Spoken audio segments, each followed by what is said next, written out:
Hello friends, इस video बनाने की मुझे क्या जरूरत पड़ी? कोविड एरा में इस वीडियो की सख्त आवश्यकता है। आज मेरे पास लगभग दिन में 50 से 60 फोन आते हैं, डॉक्टर साहब कहीं से भी रेमडेसिविर, टोसिलिजुमाब, प्लाज्मा, इन सब का बंदोबस्त कराओ। कैसे भी करके मेरे मरीज को ये प्लाज्मा मिल जाए, रेमडेसिविर मिल जाए, टोसिलिजुमाब मिल जाए तो मेरा मरीज बच जाए। इन्हीं सारे मुद्दों को ध्यान में रखते हुए ये वीडियो मुझे बनाने की आवश्यकता पड़ी। सबसे पहली बात जो मैं यहाँ क्लियर करना चाहता हूँ, वो सबसे इम्पोर्टेंट बात ये है कि ये चारों चीजें लाइफ सेविंग नहीं है। न रेमडेसिविर लाइफ सेविंग है, न प्लाज्मा लाइफ सेविंग है, न टोसिलिजुमाब लाइफ सेविंग है। तो फिर भागना बंद करिए, दौड़ना बंद करिए।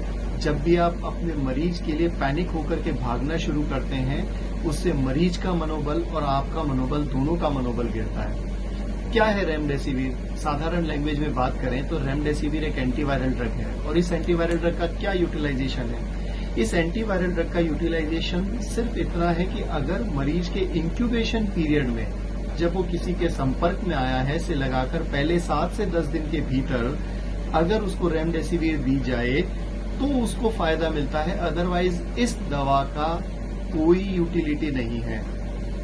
अगर आपको लगता है कि नहीं, इस पे फैक्ट्स पे बात की जाए, फिगर्स पे बात की जाए, तो ठीक है, आप WHO की साइट खंगालिए और रेमडेसिविर को गूगल पर डाल के विकिपीडिया में देख लीजिए कि रेमडेसिविर कितना फायदा करती है। तो फिर इतना क्यों इस पे माहौल बना रेमडेसिविर की उपलब्धता और अनुपलब्धता को? आप इससे हटकर साधारण भाषा में इसको सिर्फ इतना समझ लीजिए कि ये एक लाइफ सेविंग ड्रग नहीं है। अगर आपका मरीज परेशान है, ऑक्सीजन सैचुरेशन डाउन है और उसको कोई दिक्कत या तकलीफ हो रही है, तो उसमें ये ड्रग्स लाइफ सेविंग नहीं है। लाइफ सेविंग आपके मरीज के लिए है ऑक्सीजन उसको समय पर मिल जाए, जो हर अस्पताल में उपलब्ध है मोर और लेस। दूसरा, उसके लिए लो मोलिकुलर हेपेरिन या एंटीकोएगुलेंट जो हर अस्पताल में उपलब्ध है और सरकार में फ्री में उपलब्ध है। और तीसरा, कोई भी स्टेरॉइड जो उस इन्फ्लामेशन को रोक सके। ये 3 लाइफ सेविंग चीजें हैं जो हर अस्पताल में मोर और लेस अवेलेबल है, जिसके कारण से पेशेंट को सर्वाइव किया जा सकता है या बचाया जा सकता है। अच्छा, दूसरी बात यहां करते हैं कुछ फैक्ट्स एंड फिगर्स की। लोग कहते हैं अभी भय का पूरा माहौल है, हर न्यूज चैनल पे संक्रमित की दर बताई जा रही है, रिकवरी की दर कोई नहीं बता रहा। कितना पैनिक क्रिएट किया है।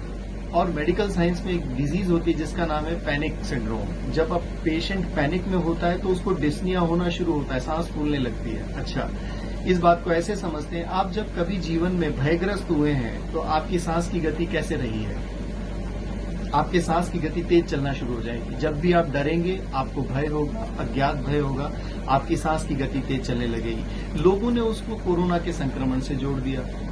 तो ये भय के माहौल में कोई जिम्मेदारी समझे इस चीज को कि इसको पैनिक से निकाल के पॉजिटिविटी की ओर लेकर के जाया जाए। सरकार के प्रयास दुरुस्त हैं, सरकार हर जगह प्रयास कर रही है अपना कि ऑक्सीजन को पहुंचाया जाए, लाइफ सेविंग ड्रग्स को पहुंचाया जाए। तो उसमें पेशेंट के अटेंडेंट को पैनिक होकर के भाग नहीं, मुझे रेमडेसिविर चाहिए क्योंकि मुझे अस्पताल में कहा गया है कहीं से भी इंजेक्शन उपलब्ध कराओ। कुछ नहीं बनने वाला है इससे। आपका पेशेंट अगर वेंटिलेटर पर है, अगर आपका पेशेंट और किसी तकलीफ में है, तो उस स्थिति में आप एक ऑर्नामेंटेशन कह सकते हैं। जैसे सपोज मुझे भूख लगी है और मुझे खाना खाना है और मेरे थाली में 2 सब्जी है, दाल है, पापड़ है, रोटी है और सलाद है। मैंने खाना खा लिया, लेकिन नहीं, मुझे तो रसगुल्ला भी चाहिए, इस रसगुल्ले से ही मेरा पेट भरेगा। तो ये ऑर्नामेंटेशन हम कह सकते हैं। जैसे प्लाज्मा थेरेपी है, प्लाज्मा थेरेपी ठीक है, अच्छा है, लेकिन अगर नहीं मिल पा रहा है कहीं से, तो उसमें पैनिक क्रिएट करने की कोई आवश्यकता नहीं है। तो इस चीज के लिए मुझे ये वीडियो बनाने की आवश्यकता पड़ी, क्योंकि मेरे पास दिन में कम से कम नहीं करते हुए भी 50 से 100 कॉल के आसपास आ जाते हैं, डॉक्टर साहब कहीं से भी उपलब्ध कराओ। उपलब्ध हो गया बहुत अच्छा, लेकिन अगर उपलब्ध नहीं हुआ तो ये आपके मरीज की जान बचाने के लिए 100% फायदेमंद होगा, ये जरूरी नहीं है। इस बात को समझना जरूरी है। दूसरी बात जो सबसे इम्पोर्टेंट है, राजस्थान में आज का डेटा है 4,39,000 लोग संक्रमित हुए। ये सब आपको न्यूज चैनल वाले बताएंगे, पर रिकवर कितने हुए ये आपको कोई नहीं बताएगा। 3.5 लाख से ज्यादा लोग रिकवर कर चुके। और सबसे महत्वपूर्ण बात, टोटल नंबर ऑफ डेथ्स है 3,268। अब 3,000 लोग तो मर गए ना डॉक्टर साहब, आपको ऐसे कैसे लगता है कि 3,000 लोगों का कोई वैल्यू नहीं था? तो आप बात को समझिए। भारत में पहले 10 जो मोर्टेलिटी की कॉज हैं, आप गूगल पे जाके सर्च करिए, उसमें सबसे पहला होता है कार्डियोवैस्कुलर डिजीजेज। कार्डियोवैस्कुलर डिजीज के अगर किसी व्यक्ति को कोरोना का संक्रमण या सुपरसीडरी इन्फेक्शन होता है तो उसकी मृत्यु के चांसेस ज्यादा होते हैं वनिस्पत इसके एक साधारण कामगार व्यक्ति के जो अपने डेली रूटीन की लाइफ को काम कर रहा है, जो भी अपने रूटीन में काम कर रहा है। 85% लोग बिना किसी इलाज के, बिना किसी दवा के बिल्कुल ठीक हो रहे हैं अपने घर में सेल्फ आइसोलेशन से, सोशल डिस्टेंसिंग से, इन सारी चीजों से। तो फिर इसके लिए पैनिक क्रिएट करके और भागने की बिल्कुल भी आवश्यकता नहीं है। जब भी आप कोई न्यूज चैनल खोलेंगे तो उसमें सबसे पहली चीज बताएगी एक दिन में 2 से 3 लाख लोग संक्रमित हुए हैं। अरे भाई, संक्रमित हुए, मरे थोड़ी हैं। एक दिन में 2 लाख लोगों की मृत्यु नहीं हुई है और होगी भी नहीं। इसकी अगर आप मोर्टेलिटी निकालेंगे, सपोज जैसे राजस्थान की overall mortality rate, not Covid, Rajasthan राज्य की जनसंख्या लगभग 7 करोड़ के आसपास है और राजस्थान राज्य में प्रति 1000 जन्मे बच्चों में से 5.9 यानी लगभग 6 मृत्यु दर में माना जाता है। 1000 में से 6 नवजात शिशुओं से जो एक मोर्टेलिटी रेट निकाली जाती है, कितने लोगों की मृत्यु दर के हिसाब से।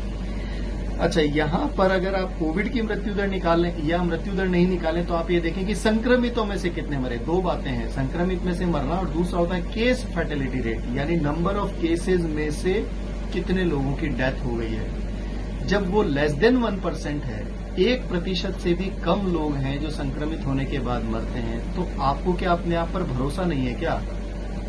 तो अपनी पॉजिटिविटी को बनाए रखिए, अपने भीतर की प्राण शक्ति को बनाए रखिए और हर वक्त अपने आप से ये वादा कीजिए कि मैं बिल्कुल ठीक हूं और कुछ नहीं होगा मुझे और मेरे परिवार को। इस तरह की पॉजिटिविटी इस पूरे एटमॉस्फेयर में जब आप फैलाएंगे तो हो सकता है आपसे, आपके पड़ोसियों से, प्लस अगल बगल के लोगों को भी आपसे उस तरह की ऊर्जा मिलेगी। वनिस्पत इसकी आप जब भागना शुरू करेंगे।